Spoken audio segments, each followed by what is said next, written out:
The 27 Club is Hollywood's most famous yet unofficial club of famous people who passed at 27. So, what's the reasoning behind this club? So, these famous musicians dying at the age of 27 is largely attributed to their substance use.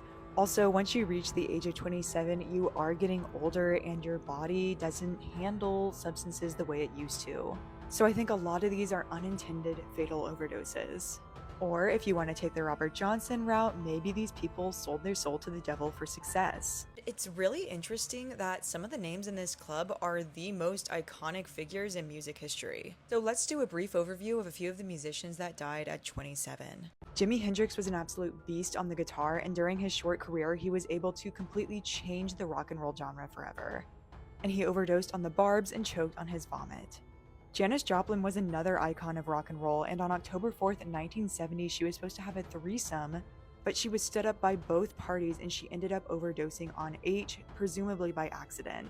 The dealer who had sold her the substance had two other buyers that had also passed away, so it's believed that it was laced or it was stronger than he said it was. Kurt Cobain, lead singer of Nirvana, also passed at age 27. And this one's actually pretty shady because he had just left rehab and he had told somebody that he wanted to change his will because as it was written, all of his money was going to Courtney Love. But he would never get the chance to do this because on April 15th, 1994, he was found in his Seattle home. I remember the day Amy Winehouse passed pretty clearly, and I have to say no one was really that surprised.